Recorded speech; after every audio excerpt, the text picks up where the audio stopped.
to Killer Chronicles.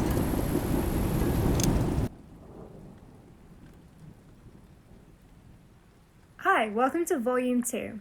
We forgot to mention this last time, Yeah, but if you aren't a fan of dark humour, especially since we're talking about true crime, which is... yeah, you might not feel comfortable with this, so it's totally fine to just click out now. Yeah, we're not Making fun of the victims. at all, whatsoever. We mean no disrespect, it's just... Except for the murder. They can go away. dishonour on their cows. Dishonour on their cows. Dishonour on them.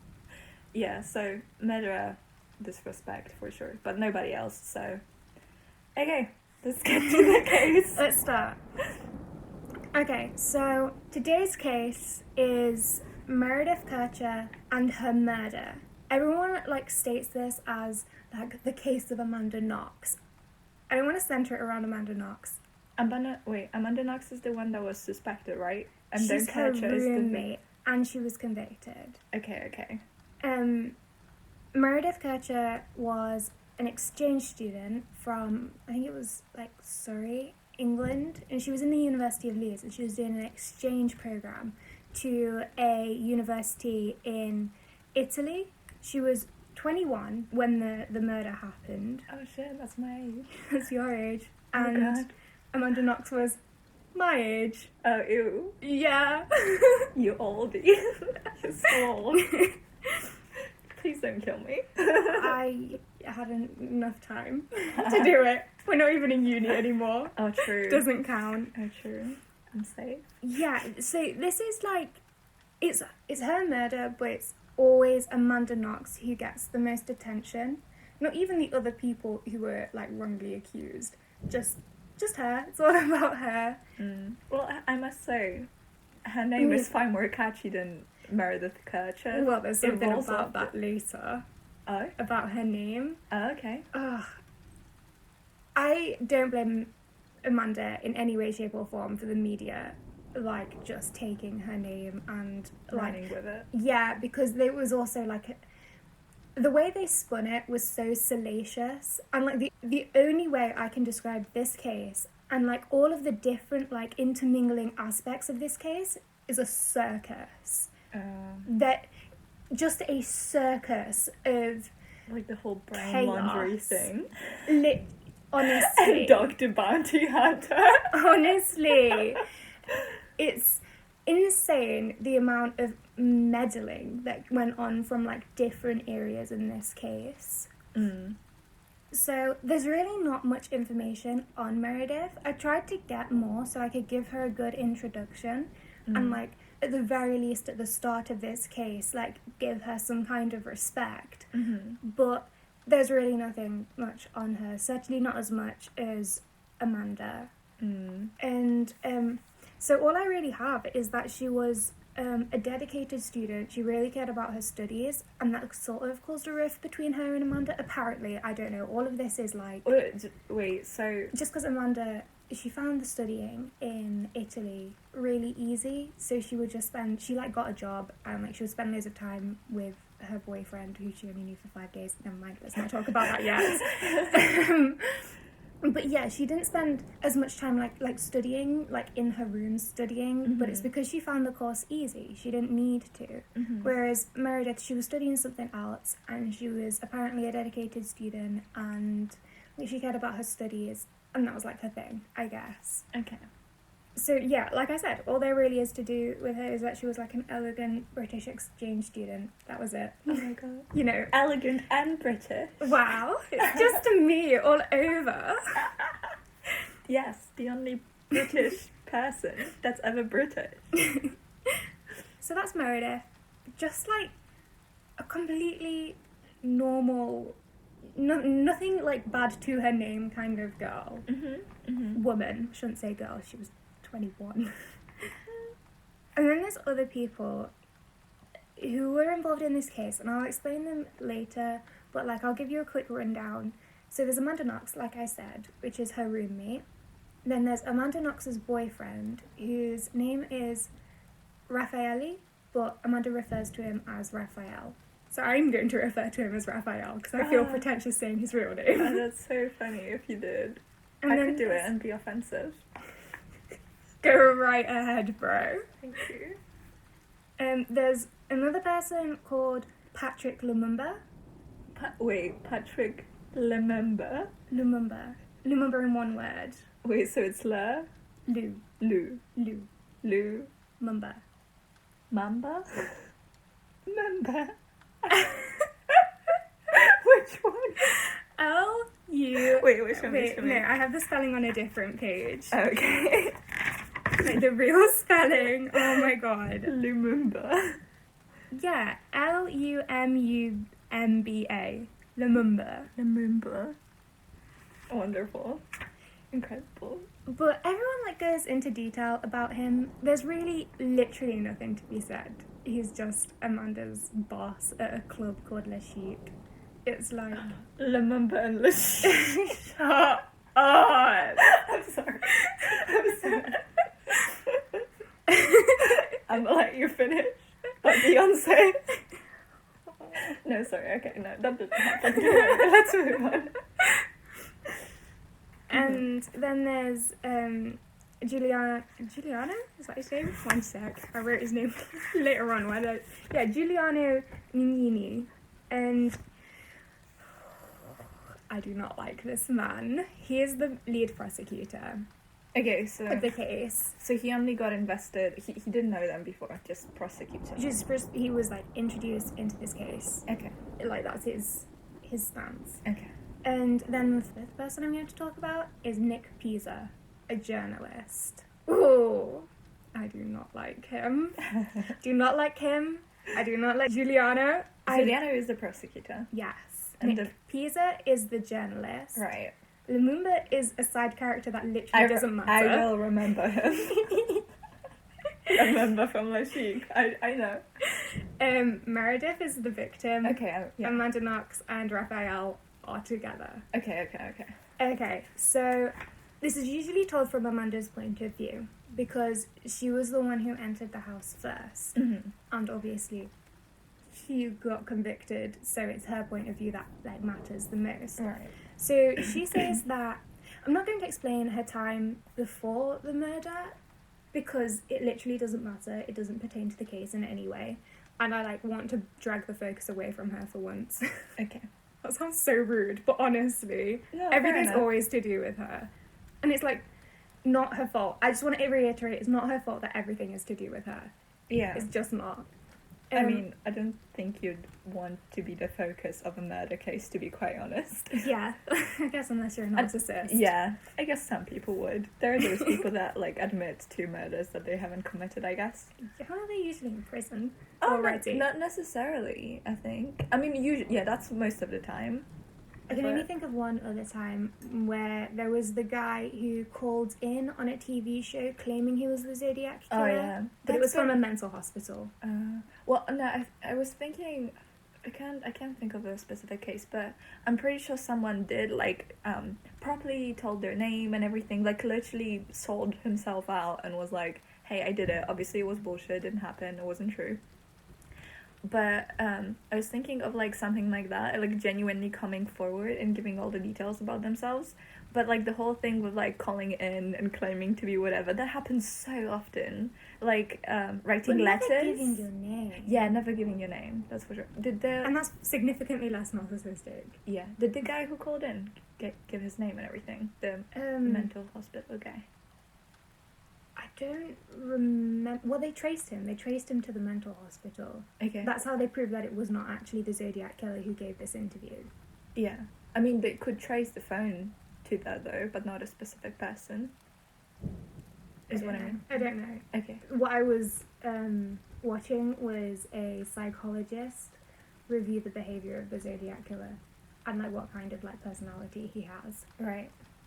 So the way this case starts is Amanda walks into the apartment she shares with Meredith and two other women.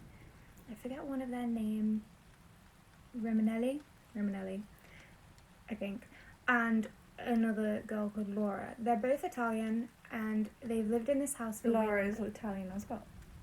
Yeah, in Italy it's usually pronounced Laura. Okay. Yeah, so it's Romanelli who owns this place. Romanelli later testifies, and her testimony bothered me. I've read some of the court proceedings, like translated court proceedings, and they bothered me, to say the least. The way she would present things to a case that's already so convoluted without knowing for sure the facts that she's saying bothered me, but I'll get into that later. Mm-hmm. So Amanda enters this apartment, like I said, 4 roommates, but those 2 don't usually stay at the house. That's why they were never convicted. It's because they were away. They never usually stay there. But there's 4 bedrooms, and 2 of those bedrooms are theirs. There's also 2 bathrooms. One bathroom, Romanelli and Laura share, and the other one, Meredith and Amanda share. Mm-hmm. So Amanda walks in after spending, well, is disputed on where she was spending her night, Mm-hmm. but she steadfast, and so does her boyfriend, that they were at his place that night. So she comes home about 1, I think it is, and things seem a bit odd to her. The door's open, but I heard somewhere that this wasn't an irregular occurrence for the door to be unlocked. So it wasn't so it was unlocked. It wasn't ajar. Look, man, the testimonies are wild. They change Fair enough. so often, but I think of it, they say open, but I think it means unlocked. Okay.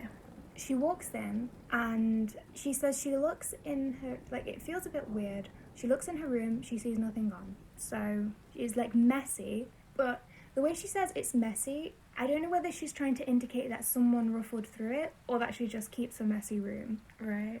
She goes to the bathroom and there's drops of blood in the sink, but she apparently recently had her ears pierced, so she thought it could have been from that.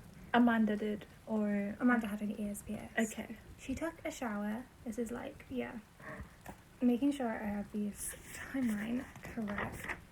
You're gonna supply some ASMR with this page turning.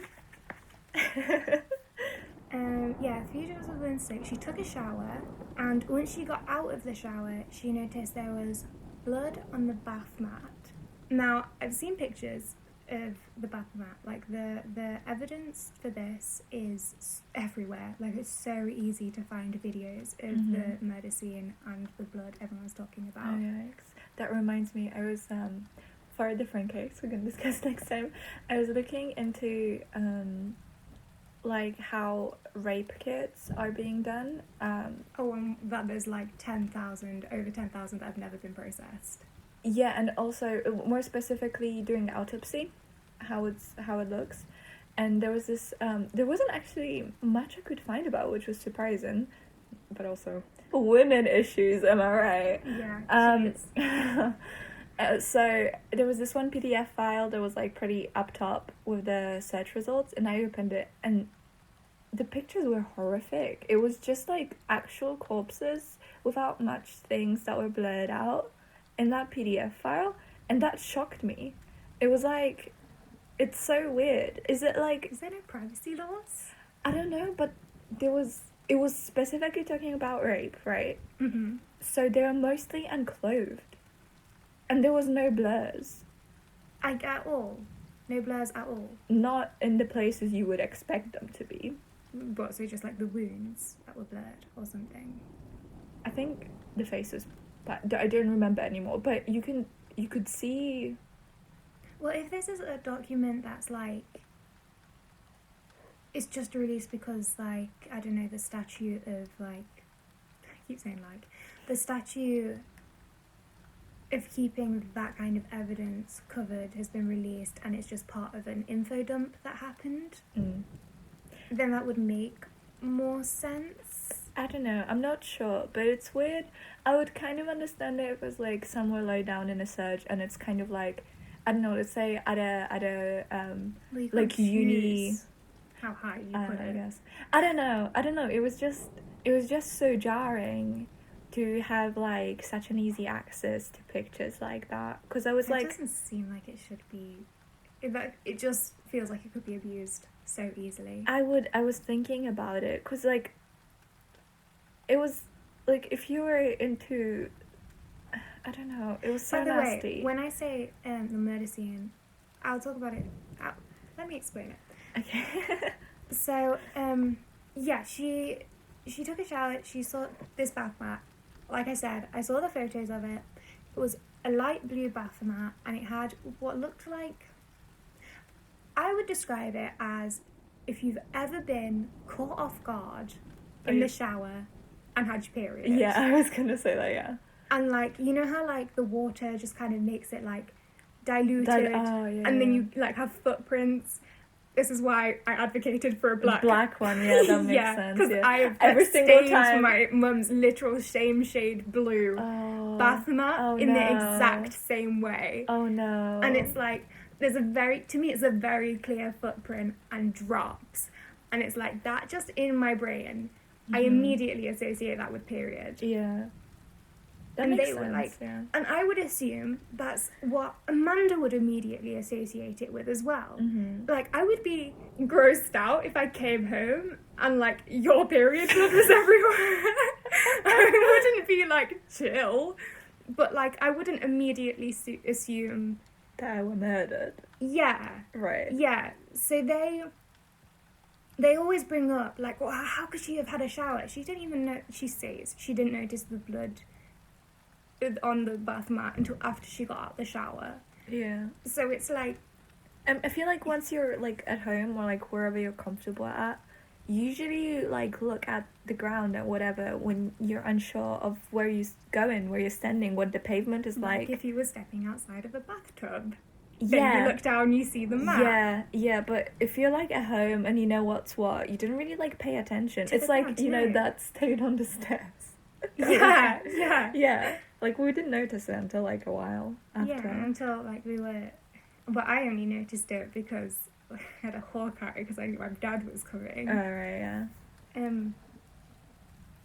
Anyway, she still wasn't really spooked by that. Like I said,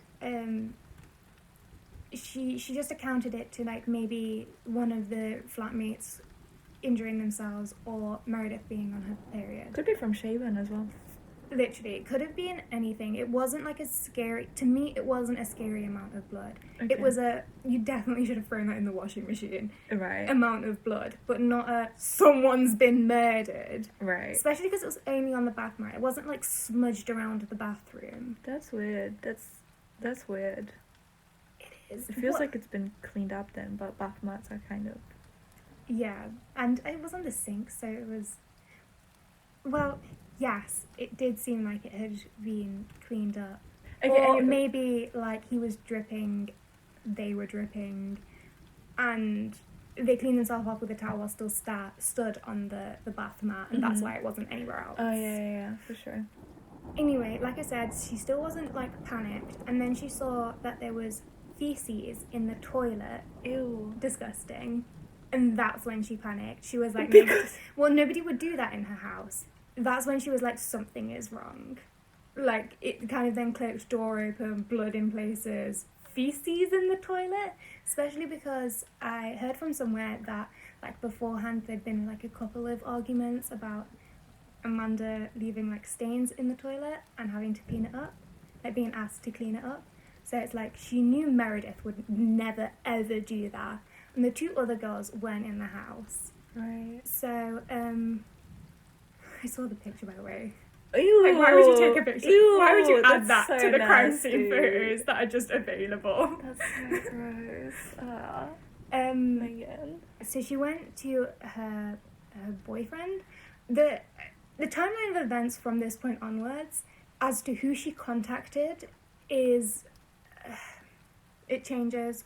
Other people tell different tales. In the Netflix documentary, it's like she goes straight to her boyfriend, and then her boyfriend calls the Carabinieri, which is just the, like, military. Police. No, he doesn't. He calls the postal police, which is like they just, like, do break-ins, which would make sense because is that like a separate thing entirely? yeah. The Carabinieri is kind of like the bad boys. They've been in the army. They handle weapons. But that's still police. It's just... Yeah, Carabinieri is still police. But, like, if you were to assume The only times I've seen carabinieri is like when I was in Italy after all of those terrorist attacks happened. I was in Florence and they were like basically just posted all around the big tourist areas. Alright. And clearly they're called for murders as well. Okay, so how many is... So it's carabinieri, it's postal... What's that? Postal police? I don't know. I think that's just like the average police. Oh, okay, so that's the average one. I think there's only 2. Okay. I'm not completely certain, since I've never needed police in Italy, so I don't know the full extent of all of the different divisions. Yeah, because I don't know whether it's the same thing, but in Poland, there's also like I think it's a separate thing from police though. It's called Straż Miejska, which is just basically they're specifically assigned to a specific city, and they just like on patrol, on the lookout. I don't know, it's weird. I don't know. I do not know. I know different regions have like different cars. I only know this because Ferazan, the small little mountain town next to where my family comes from, they have these dinky, adorable little cars that say like Ferazan Police. No, the one I was talking about, it literally translates to City Watch, something like that. I don't know if Italy has that. Okay. I just know that there's 2, that the carabinieri are like the big guys, the guys who deal with like the serious stuff. Okay.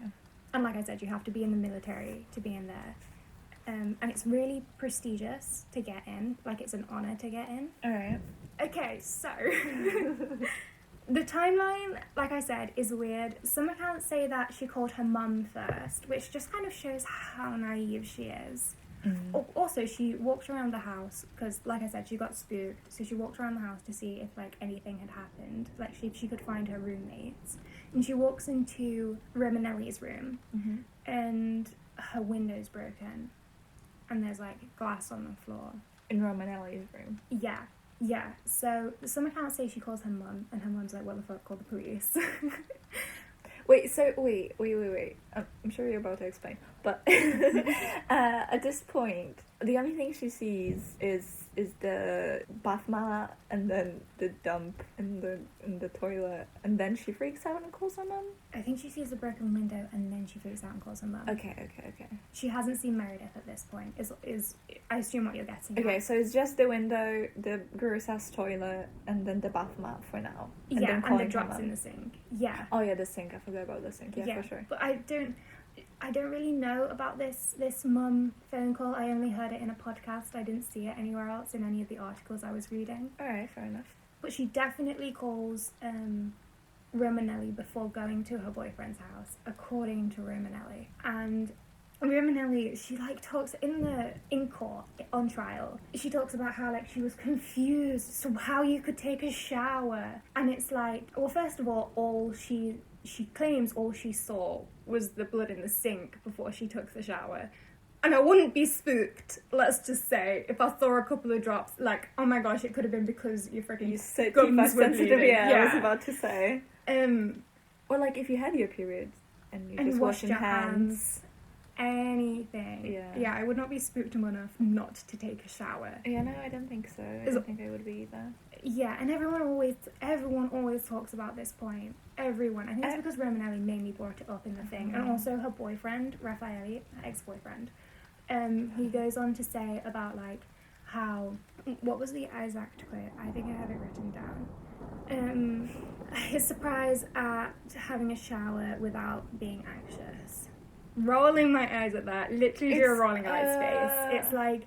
I would understand that. Because the way Romanelli explains the phone call that Amanda Knox made to her, she sounds like... I mean, I think she explains it a bit poorly because she's just explaining everything a bit poorly. She's like... She starts and like she doesn't fully state everything as fact. I want to say it kind of sounds like she's just making stuff up at some points. Definitely a lot of the things she says is speculation, and that's a common theme with this case. I feel like I kind of understand. I mean, it's still shitty and like go away, but like I kind of understand it from like dudes, because there's only so many, apart from your gums being sensitive, I guess, but there's only like so many different ways for you to like bleed. Yeah. I get that as well. Yeah, but like as a woman, Or at least someone who has a womb. Let's be inclusive. or someone who has a womb and has to deal with heckin' periods. It's like, I don't know. There would have to be like a really great amount of blood for me to be concerned that anything happened. If it was on the walls, I think is when I'm like, okay, something bad's happening, I need to leave right now. I say still considering the amount though. Because it could be... I suppose if it's like the tiniest smudge. I'm saying fingerprints on the walls. Oh yeah, I'm no, like, for sure. No, I'm out. Some like horror movie bullshit. And yeah, for sure. So then she goes back to Raphael, and the documentary on Netflix differs from the court testimony of Meredith. In the documentary, it's just like Amanda Knox says that she went back to Raphael's and then goes back to the house. Raphael calls the police, and then the way she finds out that they've found out about, like, the Carabinieri break down the door of Meredith's room because she tried the door and it wouldn't open, and she knocked and like she wasn't answering, and then it was the Carabinieri who opened the door and found the crime scene. And she finds out about everything that's in the room second hand by the Carabinieri basically announcing it to each other while she's just stood outside, is how she explains it in the documentary. The way Romanelli explains it in the court testimonials is that she'd already arrived at the house with two of her male friends, I think it is, who tried to like knock down the door. Romanelli did. Yeah. And Romanelli saw like a glimpse of the room. So I tend to believe the court testimony is more so than the bias Netflix documentary. But everybody in this case have biases. Right. Wait, so... But it doesn't even really matter. Like, this line of inquiry doesn't really matter. It just goes to show how... inconsistent. Yes, inconsistent and chaotic this entire case is. Okay, so that concludes, essentially, the timeline of finding Meredith. I'm not going to explain too much of the crime scene, because I think it's a bit disrespectful, since I don't even have, like, Meredith's interests. Right. But it was messy. There's blood on the walls. There's, like, fingerprint blood on the walls. She is covered in a blanket, and one of her legs is sticking out, and she's partially naked, and, like, her bra's been cut off. And I don't know if it was, like, visible straight away, but definitely in the autopsy, it shows that there was obvious sexual abuse. God. So, that's the crime scene. Awful. The pictures and video are in the documentary, the Netflix documentary. Was the body included? No. Well, she's entirely covered in the duvet from the bed, and only her foot sticking out. So yeah, technically, yeah. Okay, I guess. Okay. So that is that. That's the conclusion of all of the events that lead up to that.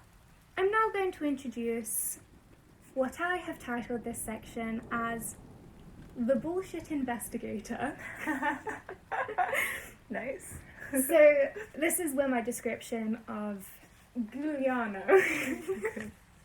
Is it with a G or a J? G-I. Okay.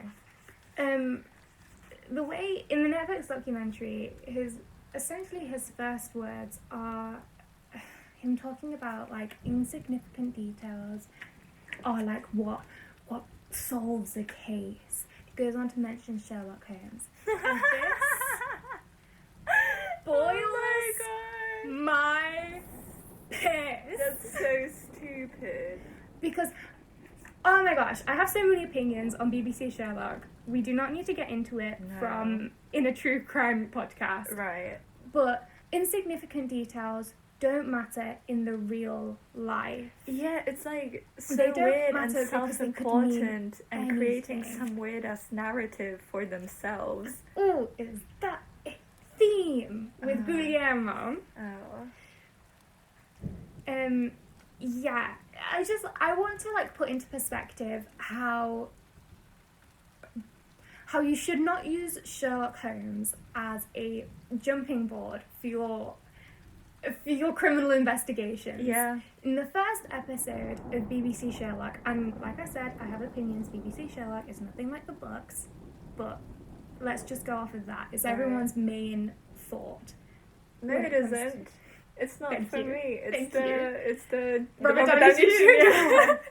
It's so underrated. More It people is. have to watch it. It is. Their relationship is so much better in it as well. Not just a puppy following him around. Yeah. Anyway, in the first episode, within 5 minutes, he deduces that the victim is a I'll say an infidel. That's not what I meant. She's cheating on her husband. He deduces this by Who is? the victim. He deduces this by the fact that there's no tarnishing on the inside of her gold ring. This is absolutely ridiculous because this woman... She was married? Wait, what? Yeah, this is not like the case. This is in BBC Sherlock. The first episode okay, wait, of BBC Sherlock. I got so confused. I just say the first my episode God. of BBC Sherlock. Yeah, sorry. He deduces that this married woman is cheating on her husband because the inside of her ring is not tarnished. So I mean, she takes it on and off a lot. She could just get irritated by gold. That reason why she takes it on and off. It could be because she doesn't want to lose it, so she takes it off every time she washes her hands. Right. It could be she could So many different be things. a crafter, a baker. Yeah, like I can't. If it was on her right hand or something, like I can't It's her draw. wedding ring, so it's her left hand. But she Well, could be left-handed. She could be, but yeah, I have to take off my rings whenever I draw something. Yeah, so it's like there's a million reasons, but obviously Sherlock's right because he's Sherlock and the writers know what the real narrative is, Yeah. and he's supposed to know everything. That's like the draw of it all is that he knows everything. Right. Real life isn't like this. It is not. So one of them, the main thing that he deduced from this crime scene, she's covered with the blanket. He says that must be a female murderer. A man wouldn't have the compassion to cover her with a blanket. Literally, okay. And in my notes, in my notes, I literally say that shows his character. Oh my God. That's really good. That's a really good point. But also, it was also on a Netflix documentary. I forgot what it's called. I think something on a beach. Maybe I don't know. Whatever. It was also a Netflix documentary which I watched, and it was a very, very similar thing. It was a young woman. She was found in a forest, and same thing. I think she was also maybe possibly partially naked, but she was covered with something. Mm-hmm. So I mean, that one also had like some homophobic fun time because they deduced that it was a neighbor, a female neighbor who was on and off relationship with the victim's mother. So they all assumed it is her because she was covered and that must be a female. Because And it was like at the end of the day she was wrongfully convicted, and it was a man, and it was proved with like literal like DNA and everything. Yeah, without a shadow of a doubt. That's so annoying. Like, get your head out of your own ass. Also, if that was like a real thing, would not every single male murderer cover their victims to throw off the scent? That's so true. And That's every so female true. murderer not cover their victims for the same reason. That's so true. Like, just Also, insignificant. It covering could be, her doesn't need to mean compassion. It could mean that he didn't want to look at her after he committed the crime. Right? Whatever. Yeah, no. Yeah, it could be indicative of even just a first-time killer shocked with what they've done. No, you have to have your head so far up your ass to like think To be that is so the only option. Sure of that. That's so stupid. It's not. There's a second deduction that he made that also, excuse my northern, boils my piss. And it's, they bring Amanda in to look at the knives and basically see if the murder weapon is missing. And at this point, it like hits her. Her roommate's been murdered. This could have been her. And she has like a breakdown. Like, this is like so clearly in my mind, like in my mind's eye, a panic attack. Mm-hmm. And Guillermo says, I keep saying his name wrong. I also don't care that I'm saying his name wrong. Was it Giuliano? Giuliano? I don't know. Giuliano? Okay, whatever. Maybe we should refer to him from his second name. Nini. We That sounds even worse. can call him the G-boy. Oh no, that makes him sound like a gangster. A fun guy. A cool Okay, guy. what's his second name again? It starts with an M. Meanie. The Meanie Boy. Meanie boy. The Meanie Boy. Yeah, so she's like hysterical. She's like, Meanie Boy explains it as like she's hitting her head, like her ears with her hands. And, you know, to me that just screams breakdown.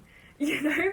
Yeah. It means nothing to me other than someone in an incredibly high-stress situation who's looking at what could possibly be a murder weapon. Just a naive 22-year-old who's never been in a situation like this before. Even if she wasn't looking at any like possible murder weapons, though, like if anyone with a shred of emotionality in any capacity whatsoever was put in a similar situation and had to deal with like a murder that could possibly like be her as well, you're just bound to react like that at some point. Yeah, it's just a breakdown. But what he says is her hitting her ears with her hands is indicative of her blocking out screams. Meredith's screams. Oh my god, that's such a reach. Everything he says is a reach. Fire him. Just fire him. That's so stupid. I can be a better investigator. What if I'm like, that's to block out the sound of the dump slushing the fucking Stop dump. it. Stop it. Shut your mouth. Lock your mouth up right now and wash it out with soap. Goddamn. I'm sorry. I just wanted to give like a really ridiculous. Yeah, no, it's so stupid. It's so stupid. He may have like as well deduced that Meredith's ghost is like in her heckin' ear being like, Yeah, talking to her, whispering sweet things, and she was trying to block out the ghost. Yeah. Literally. I don't know. Yeah, so those are the two biggest, get out of your own ass. Yeah. And, like, consider other things. Stop being so stuck in you can't be so stuck in your ways as an investigator. That's literally how all the wrongful convictions happen. Police assumes one thing, and then after different evidence presents all itself, the evidence to just or ignore it. Yeah. Oh god. There's a That's really so stupid. annoying quote from him at the end of the documentary. I will get to say it. Remind me to tell you what the quote is, Okay. but like it will give away the events if you Okay. don't know them. There's also a quote during the interrogation from him that's like, Raphael says this, and I haven't seen any released footage or like audio of the interrogations that Amanda Knox and Raphael went through, but they sound like the highest form of manipulation and police brutality. And Raphael, he said that they called Amanda a stupid slut, a cow that didn't care about him. A stupid slut and a cow that didn't care about him. Wait, he said that, or it was said to him? Raphael said that was said in the interrogation. And, I mean, this guy is doing the interrogations, so... I will get on to the... I think it's actually my next... Yeah, my next point is the interrogations. The hell? When the interrogations start, they interrogate Raphael. They first interrogate Raphael and Amanda. Mm-hmm. They bring in Raphael first, and Amanda's not like... She's not been summoned. She hasn't been called in, but she goes in anyway because she's a good girlfriend. She just wants to support Raphael, so she goes to the police station with him, which she's... I mean, all of this stuff, it just screams of a naive little girl. Like, she is quoted at the start of the documentary as, and like in other places, as saying, like, she wanted to do this year abroad in Italy because she wanted to grow up. She wanted to, like, find herself. She wanted to be this new woman in Italy, and she was. She was, like, back where she lived, she was just a cute little girl. But in Italy, she's this attractive blonde American. Right. But like she's later quoted on as saying, I can't believe I even fooled myself into thinking that. I was still just a naive little girl. And it just shows in literally all of her actions, honestly. But during this interrogation, Raphael, they like, because they interrogate him for so long and they keep just like bombarding him with stuff, he forgets, like he's like, well, I mean, like maybe she wasn't with me last night. Oh my god. Yeah. Oh my god. Oh, and no. it's false confession. Yeah, Taking it's leading not questions is there, strong with this one. yeah. I mean, it's like, I feel like if I didn't know, if I hadn't watched all of Jim Can't Swim videos, I would be like, how could he say that? Or like, oh, it must be true. But no, the way interrogations are held is so harrowing. Oh god. And Yeah, this has been after especially hours. with like some people's mindset, because I think I would definitely be an easy victim that will fall to that, because Because it's I like hate never... I hate saying 100% That's to literally worse, yeah. anything, even if I'm like pretty certain. Let's see, I'm doing it right now. Even if I'm like certain that it happened, I like never say 100% because I don't know, I just didn't like it. I just don't like certain things. It's No, even things like when I'm asked, even the simplest of things, even the first time I'm like, I've got like full conviction, and then the next time I'm asked, if they say it with more confidence than I'm feeling, I'm like, well, well, I think so, my guy. yeah, I don't know. I feel like some people are like so easy, including me, probably. And me, so honestly. easy to like be put in that And situation. this guy, he just seemed like the most naive, sweet guy. Oh, do we like him? Kind of, I don't know, maybe he's just like a good manipulator, but like on his first date, he meets Amanda Knox in like a bar, and instead of just like coming on to her, he like takes her to a view so they can look at the view together because it's like his favourite spot, and that's just like so romantic to me. That's adorable. He's adorable. He only ever had one other girlfriend other than Amanda Knox, and he's 24. He seems just like a dork. He was a computer science guy. Oh, cute. Yeah, he just seemed like a dork, easy to manipulate kind of dork, and they like portray it. Even in the goddamn documentary, they try to make it seem like Amanda Knox is this kind of seductress. Oh my who, god, why? Like, convinced him. Why is it every single time that like women are okay, let's put away the whole thing with like her not doing it, which we're both thinking when she didn't do it. But let's put Spoilers. Yeah. Let's put that away. And let's say, okay, fine, she did it. Why every single time that a woman is perceived to do something bad, the whole like seductress thing comes along with it? It's so stupid. Well, we'll get into why the seductress thing comes into it, because that is its own circus in and of itself. And it's one of the reasons why Nick Pisa is on my shit list. Right. Okay, so they tell Amanda Knox, when they bring her into the interrogation room, they tell Amanda Knox, your boyfriend's turned on you. Which, like, essentially, I suppose he did, but false confessions and everything. Mm-hmm. Yeah, so essentially, yes. Yes, he did turn on her, but that's the first thing they, like, tell her. And they ask her to give up her phone. So she gives up her phone, and like they look through this phone, and they find this message to her boss.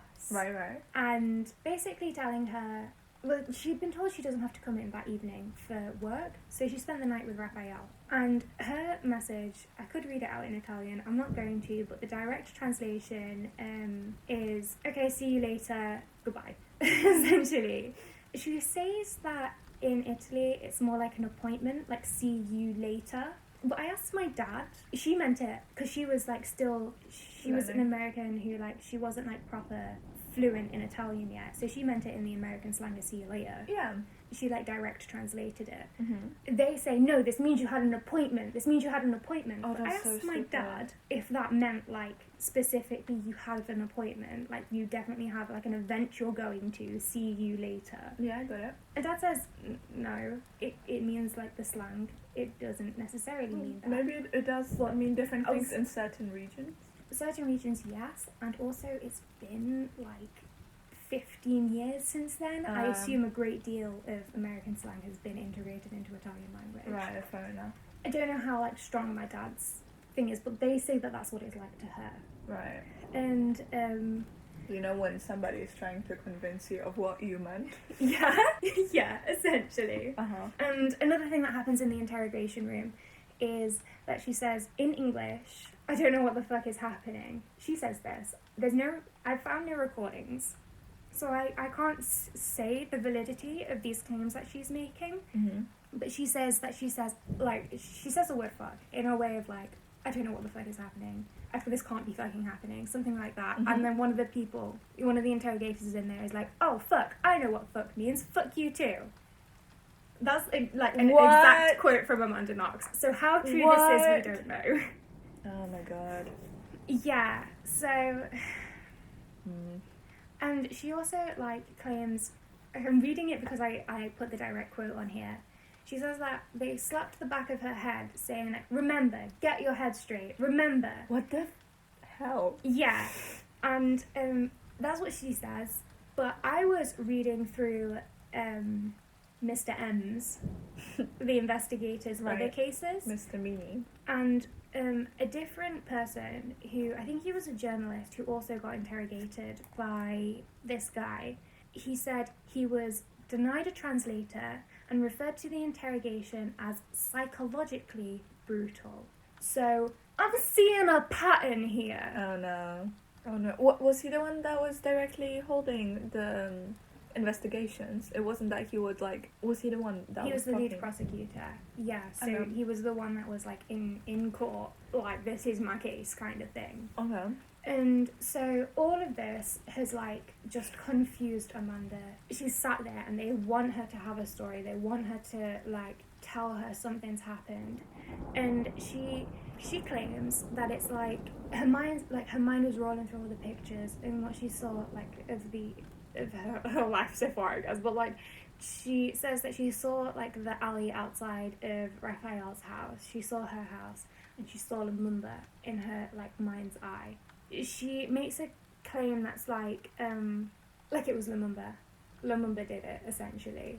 Mm-hmm. It's more detailed than that, but since it was like Lumumba got arrested and then had an alibi, I don't see the point in getting too far into it. But she...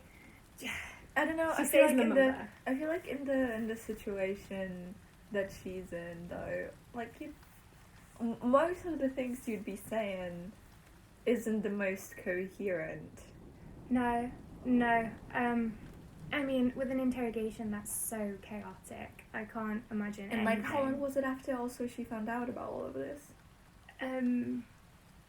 This was fairly recent. Yeah, to so, it. You know, not only is the investigation harrowing, just the whole situation is, yeah. Yeah. Also, so, I wanna... 3 weeks later, Lumumba is released because of an alibi. Mm-hmm. But the investigator uses this to place more blame on Amanda. Gosh, because she didn't get it right. Yeah, essentially. They were like... Well, you can't get it right either, can you? Well, they were saying, like, you tried to convict an innocent man. This shows guilt. I think that's a pretty strong... I think it's the only strong argument this investigator I guess, makes. yeah. Out of all this stuff, then yeah. In the documentary, he has another quote, and it goes something like, Amanda's weakness. She can't stand being questioned. She doesn't like authority. She's a bit of an anarchist. It's like, maybe if I was getting slapped on the back of the head, right. I would be a bit against being questioned under authority. At the back of the head and, like, trying to convince you that you murdered somebody when you heckin' didn't. Yeah, it's like, I don't think she's against being questioned. I think she's against being questioned like this. Yeah. Okay, so that's everything that's happened. Everything that's happened so far. They arrest Raphael and Amanda. They arrest Raphael and Amanda and they're in prison now. They're locked up. Wait, so any DNA evidence, anything like We're that about whatsoever? to go on to DNA evidence. Okay. That's my next section. Right. I just wanted to get all of the happenings. Yeah, and all of the conjecture, because none of this has, like, proper proof. Yeah. Okay, what would you like me to explain next? The evidence or... Yeah, like what? The or the media so far, because the media plays an enormous role in this. Right. I want to know about the evidence first. Specifically, what, like, possibly could they have that amounts to them getting actually convicted? I can give you this. Right. When Meredith's body was autopsied, or at the very least investigated, they found knife marks on her that suggested a kind of torture. Like, these marks weren't meant, they were like little stabs. They weren't meant for death. Or if they were, this person is an idiot. Simply. Right. But they classified it as like torture. This room, like I said, it's covered in blood, and all of the DNA that's mixed in with this is a man named Rudy. I have not introduced Rudy yet, because he is never properly ever introduced. What? So his DNA is all over the place, but they're like, doesn't matter.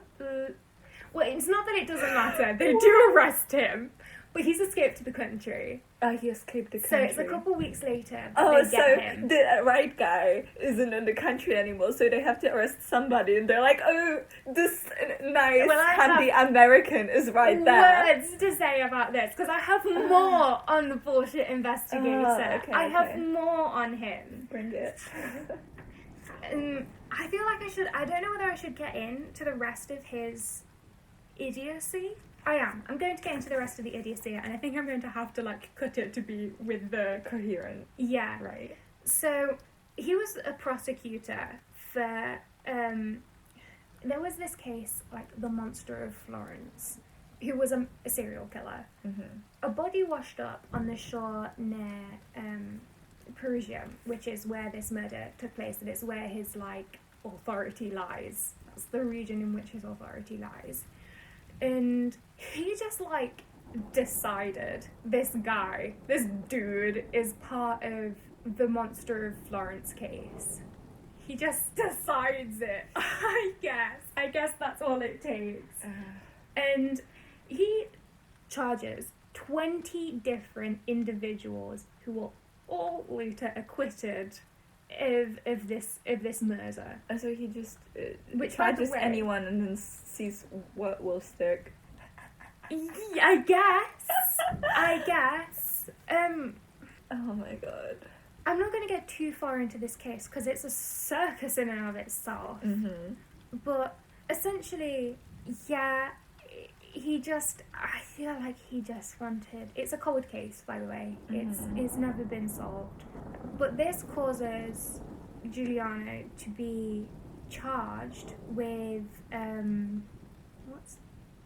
accused of abuse of office, which was faking an audio recording and illegally wiretapping people.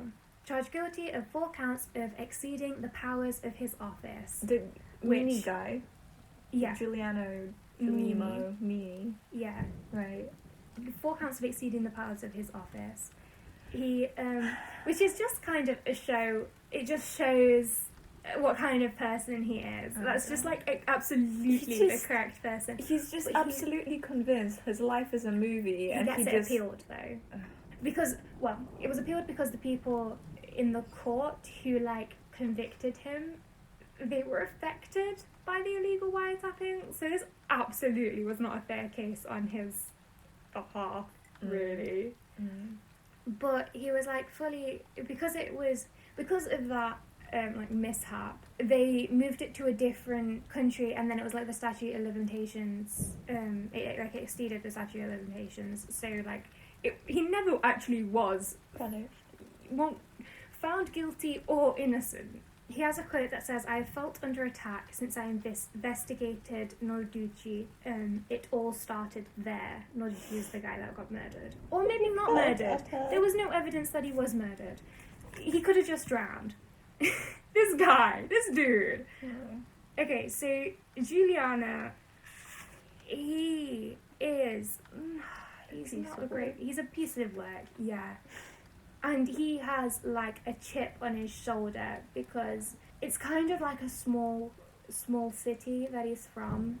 So everyone knows that he bungled this case. And it's kind of like, in my opinion, that's why everything was so rushed with the Meredith Kercher case. Because he wanted a conviction, and he wanted that notoriety, and he wanted, like, for the Monster of Florence thing to be, like, in his past. And I think that's why he so quickly was like, yes, it's Raphael and Meredith, And he comes up with this story, which is helped by the headlines. So I'll give the evidence. Evidence shows apparent torture before death and sexual assault. Mm-hmm. The media finds out about this. And by the media, I specifically mean Nick Pisa of guess which British news publication. Think of the trashiest one you can. Daily Mail. Indeed, that is where he works. Oh my god, got it in one try. Literally. And I kind of want to show you clips from the Netflix documentary, because he doesn't even, like, try to disguise his glee that Meredith Kercher was murdered. He's the most disgusting man.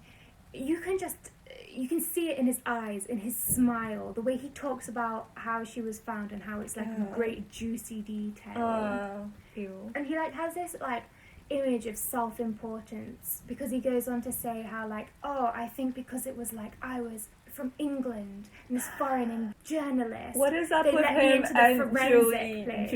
Giuliano Making it all about themselves? Yeah, I don't know. It's just gross men. Get a grip.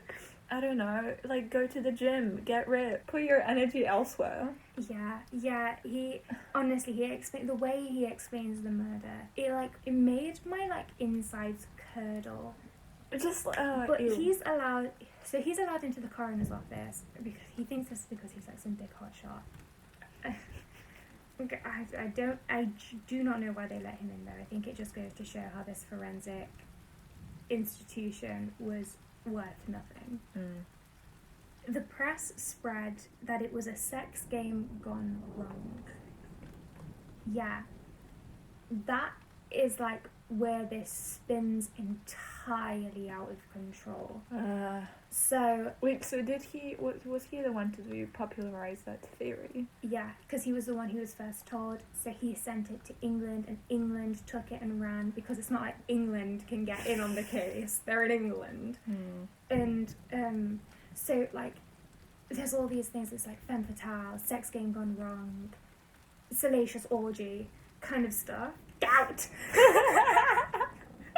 Yeah, like, I just had to throw that in because I'm so grossed out. Oh my god. That's, like, not only is it, like, spinning your own tale that you have absolutely no evidence for, but also it's just kind of disrespecting Meredith in every way, shape and form. Yeah.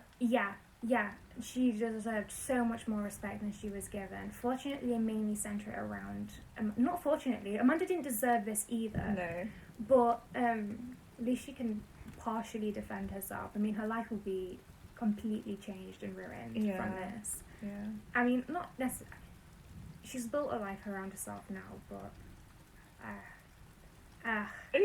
After something like this, you never completely get out of it. You can deal with it quite well. Yeah.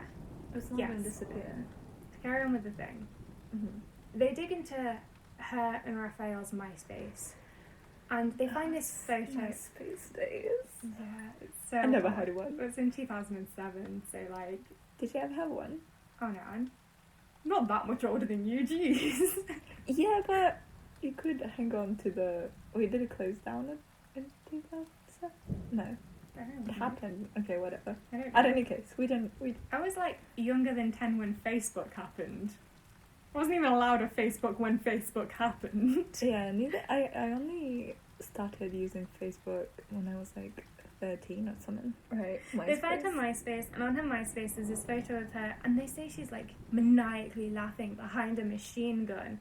As though she's, like, firing it. It looks as though she's in, like, a World War II museum, and she just sat behind it laughing. Like, not firing, it's pointed at the ground, it looks ancient, it doesn't... It looks like the most basic of basic photos. Like, she's just... If anything, I feel like she's pretending it's phallic. I'm laughing at that. Like, it's just... It's that kind of, like, photo of just, like, nothingness. Mm-hmm. And there's a photo of Raphael who's wrapped up as a mummy with a meat cleaver in his hand. Mm-hmm. And it's like, these photos shouldn't have meant anything. They're nothing like... Oh, man, I forget her name. But this British murderer who has photos of her with, like, daggers. But, like, it's definitely not the kind of... Not the kind of, like, fun that those two were having. It was, like... This was worrying. Like, the way she is. Like, if you compare those two images, it's so... I think I know which one you're talking about. Right? She has, like, sticking her tongue out and then... Yeah, and there's loads of, like, there's photos with her self-harm on her stomach and stuff. Okay, yeah, I think I know which one. Yeah. And it's like, there's something wildly different with her who had a knife around her belt every waking moment, where, let's remind you, in England, a 3-inch folding knife that doesn't lock is all that's you're allowed to walk around with legally. And she had a dagger. A sharp dagger at that she would walk around with. Like, that's not... Okay, yeah. Yeah. Whereas this was... It's not Amanda's gun. It doesn't even look like a working gun. It's massive. And it's in a corridor. So... But it's so easy for the press to use these photos to spin this tale. And then... Her nickname for herself is Foxy Noxy. The reason for this is because she was a good defender at her sports games. She was quick and sly, and she was a good defender. Like a fox. But no, that's her nickname. She's a vixen. She's femme fatale. Heck yeah. Yeah, and this is like the thing they go with, that she's a sex addict, that she sleeps with so many men. She's 21. How much of a sex addict can she possibly be 7 at men. this point? 7 men. She slept with 7 men. And you know how I know this? Because They dug it out. in prison, they told her she had HIV. So in her prison diary, she wrote down all the men she had sex with and who she did and did not use protection with, so that she could tell them in case they had HIV. She did not have HIV. It was a lie. It was a lie. And her prison diary was released by Nick Pisa. What a piece of garbage. What a piece of garbage. And like in the documentary, he looks so pleased with himself. And in like the distance, you can hear what is probably the producer. Like, how did you even get that? And he goes, well, we never give away our sources. It completely would destroy journalistic integrity. Oh my god. He annoys me to no extent. You know, he just is the worst. He sounds like he has no chill absolutely at all. No, he's like... You know the role Hugh Grant plays in everything? Yeah. She's like that. She's like the manual of day. Oh. But this is what they spin. They spin her as... And like in Italy, especially in 2007, I say especially so it's not just as bad, a woman who is like sexual and like free and, you know, just lives in the 21st century. Like, I don't even want to... Even if she was like the most sexual woman in the world... I'm not going to slut shame her. It's not... Just do whatever she wants, you know? Also, I think it's just literally everywhere. It's literally everywhere, and it's just depressing. It might be, like, slightly better in some countries, but it's absolutely everywhere. I imagine Poland would react the exact same way as well. Poland and Italy are both insanely Catholic. Yeah. But, like, I think even, like, England and even US... Not to this level, to the extent, for sure. Where... One of the things they point out, which is like apparently it shows Amanda's disposition and her behaviour. It shows she's outside of her house, which she thinks has just been broken into, and her roommate is dead. You don't know if this recording of them is before she's found out that Meredith is dead. You don't know if it's hours after, but she is stood outside her house. She's wrapped up in the arms of Raphael, and he's rubbing her arm, as any good boyfriend would. Like, if I just found out, I'm not going to say you, because I would be in hysterics, but like Giselle from first year. If she had been murdered and Matt wasn't outside holding me, Dump his he's gone. He doesn't exist to me anymore, you know? Yeah. But, like, he pecks her on the lips, and they just, like, it's just, like maybe 3 in quick succession. 3 pecks. And they're like, oh, she didn't care. And I think I have a quote somewhere. Comforting each other with affection inappropriate for the occasion. He's rubbing her arm. They're not laughing. They're not even smiling. She looks shook. Like, the only word I can say is shook. She looks completely shaken. But the way they tell it, if you don't see the video, the way they tell it, it makes it sound like she was just full on making out. Like I said, like, they're making out, like, they're feeling each other out. They're not. He's rubbing her arm. It's just comfort. Some sensual arm. Sexy arm. Arm so sexy. Frying an egg. So all of this, it completely turns the public's view on Amanda Knox, because they don't know anything else. All the journalists posting is that this was a sex game gone wrong, that this was an orgy that just went wildly out of control, without, like, proper evidence for any of it. Now let's get into